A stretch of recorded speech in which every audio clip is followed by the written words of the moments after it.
Hello viewers, welcome to this session. Now, following our tutorials previously on double angle, on factor formulae, on error formulae, on T formula, all those ones, when you see this, nobody will tell you use this method unless otherwise. However, it is up to you now to look at a particular question and identify what to apply on that particular question. Now, when you look at these ones, they are just 3 questions. I'm going to do 2 of them because the application here shall require to be used here as well. So you'll do the 3rd question because it is a proof. That's the good thing. Then I'm going to do the 2nd question and the 1st question. Thank you. Let us see how best we can do this. The 1st question says, given that sine of theta minus 45 degrees is equal to cos of theta plus 45 degrees, show that tan theta is equal to 1. If that one happens, let us see. In the solution now is sine of theta minus 45 degrees is equal to cos of theta plus 45 degrees. When you look at this, use the knowledge of compound angles and expand the left-hand side and also expand the right-hand side using what you studied then. So we shall have sine of theta.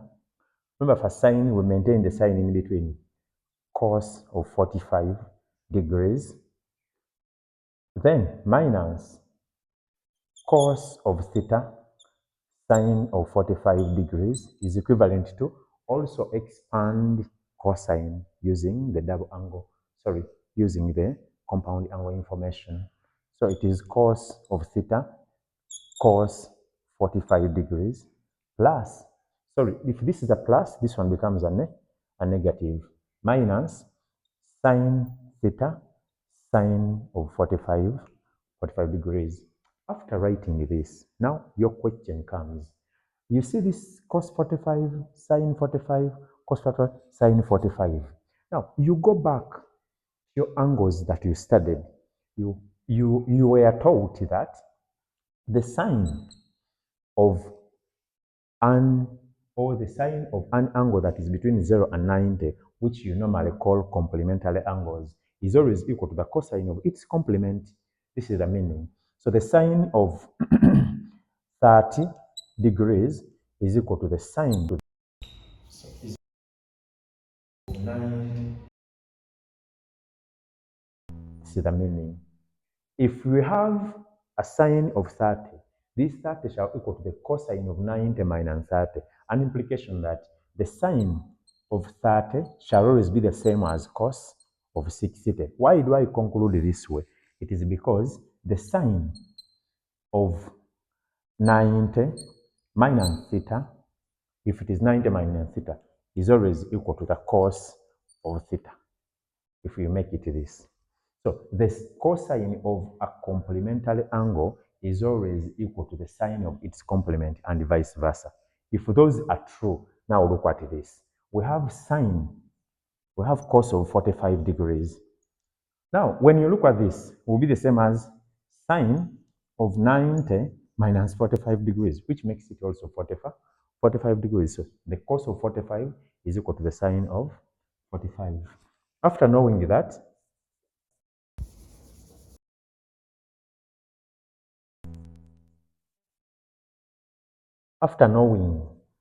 those are the same, then you remember that when you were studying, again, trigonometry, you talked about a particular triangle, a right-angled triangle where this is a 90 degrees, this is 45, and this is 45.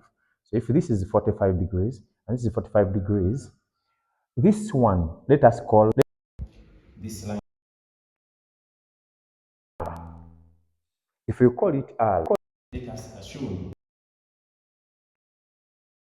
and see with sides, 2 sides equal with a unit, because if this is 45, this is 45, this line is equal to this. Let us assume it is 1 unit. If it is 1 unit now, what we do, we are looking for the hypotenuse. We use the Pythagoras theorem. So we shall have 1 squared plus 1 squared giving us r squared. So we shall have 2 that is equivalent to r squared. So r alone shall be root 2. R alone shall be root 2. If this r equals root 2, so we just move and say, therefore, the cos of 45 degrees, look at this, this is 45 degrees, and the cosine is always equal to the adjacent out of the hypotenuse. We said the adjacent line is the line on which the angle sits, and the hypotenuse is always the longest line of a triangle. So the line on which this angle sits is 1 out of the longest line, which is root 2. When you check the sine of 45, it will also give you almost the same thing. That is, sine 45 is equal to opposite out of the hypotenuse. The opposite of this triangle is 1 unit, and the hypotenuse still remains root 2. So that's why I have 1 over root 2. So the other principle that I talked about previously stands, that the cos of 45 is equal to sine of 45, simply because the cosine of a complementary angle is always equal to the sine of its complement. Now, when you have this, we are just going to substitute into this. In an exam, you may not need this. I'm doing this because we are learning. In an exam, we need to come from here and go the next step where I'm going. So we shall. So 1 over root 2 sine theta minus 1 out of root 2 cos of theta is equal to 1 out of root 2 cos theta, again minus 1 out of root 2 sine of theta. Now, when you look at this, the 1 over root 2 is common. Factorize it out here, factorize it out here. So we shall have 1 out of root 2 into sine theta minus cos of theta, which is equivalent to 1 out of root 2 into cos of theta minus sine theta. Now, since this is similar, so this one will cancel out with this one, you remain with only these. Now, if this is all that we have, let us go and see how it completes. So it is now sine theta cos of theta minus sine theta. Remember, the question required us to show that tan theta is equal to 1. So what you do here, correct like terms, put sine with sine and cos with cos. So this sine will cos this equal sign and come this side. Then this cos will cos the equal sign and goes the other side as well. So we shall have sine theta plus sine theta will be equivalent to cos theta plus cos of theta. That's what we have. This one becomes twice and this one becomes twice. So we have 2 sine theta is equal to 2 cos of theta. The 2 will cancel out. Now this 2 cancels out. Since the question requires a tan, and to get a tan, we always divide sine divide by a cos. So what we do, we divide by a cos on both sides. We divide by a cos on both sides. So this one cancels out with this, to remain with 1. Sine theta divided by cos theta, you get tan of theta as required. This is the answer that the question required us to find. I'm going to do question 2. Like I said, question 3 shall be done by you people. Thank you. Now, question 2 says, use the factor formulae to show. That one simplified things for us. They told us, use the factor formulae to show sine of A, the question 2, says, the left-hand side of the question says, it is sine of A plus 2B plus sine A divided by cos of A plus 2B, then plus cos of A, plus cos of A.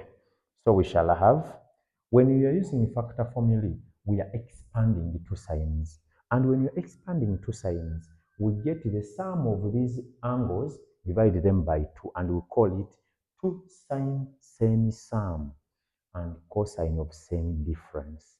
So what you do for sine, it is 2, we are going to add these two angles, sine of a plus a plus a of then plus 2b. Practically, this one gives us sine of 2a plus 2b out of 2, if you get the sum, and then cos. When you look at the cos, we are getting now the same difference. We get this angle minus this angle, we divide it by 2. A minus a, you get 0. Then you get only cos of b.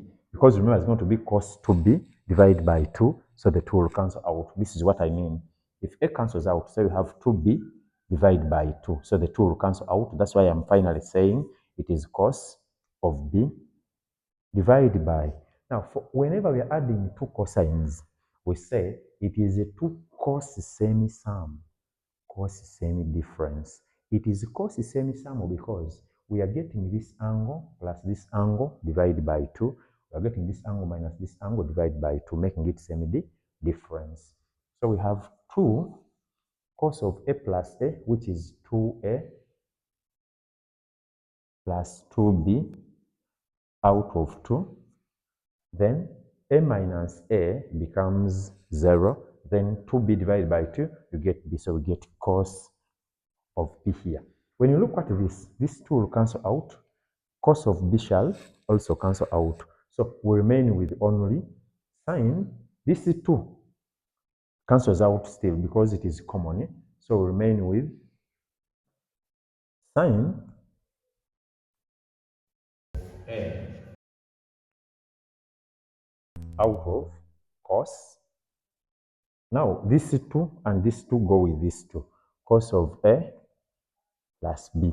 And cosine divided by sine divided by a cos, you end up getting a tan, which is tan of a plus b, as the question required us to get. So that is how simple these two questions would be done now. The third question, you are going to use the very same method you've used for the second question. Thank you so much for watching. Enjoy as you learn.